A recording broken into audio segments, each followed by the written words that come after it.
Ready. Sunday அதுமா சர்ச்சுக்குலாம் போயிட்டு வந்துட்டோம். ஆமா போயிட்டு வந்துட்டோம். சோ உங்ககிட்ட ஒரு கேள்வி டேடி. சோ சொல்லுமா. நீங்க சைல்ட்ஹுட்டா இருக்கும்போது சினிமா ஃபீல்ட்ல வந்து யாரெல்லாம் நியூ கமர்ஸா இருந்தாங்க டேடி? சினிமா ஃபீல்ட்லயா? நான் சைல்ட்ஹுட்டா இருக்கும்போது, சைல்ட்ஹுட்னா அது கொஞ்சம் ஸ்கூல் போகும்போது தானே.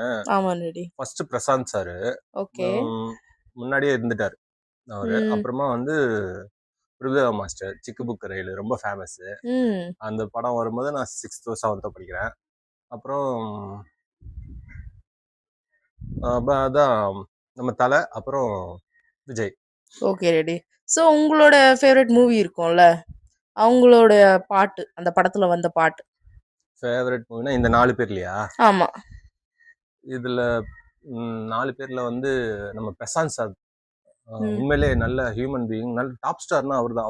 அவர் வந்து இப்போ வந்து எல்லாருக்கும் ஒரு அடைமொழி இருக்குல்ல, அஜித் வந்து தலைன்னு சொல்றோம்ல, தலை ஏகே அந்த மாதிரி சொல்றோம். அது மாதிரி வந்து பிரசாந்த் வந்து டாப் ஸ்டார் சொல்லுவாங்க. அப்ப உண்மையிலேயே அவர் வந்து பெரிய ஒரு டேலண்டட் பர்சன். அவரு இன்ன வரைக்குமே ஒரு 50 இயர்ஸ் இருக்கும்னு நினைக்கிறேன் அவருக்கு.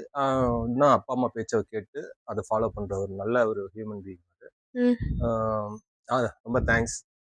ஏன்னு கேட்டா எல்லார பத்தி எல்லாரும் பேசுறாங்க, பிரசாந்த் பத்தி யாரும் பேசுறதே இல்லை. உண்மையிலே எனக்கு ரொம்ப பிடிக்கும் அவரை.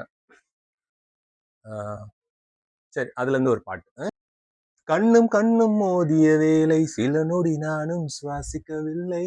கடவுள் பார்த்த பக்தன் போலே கையும் காலும் ஓடவில்லை.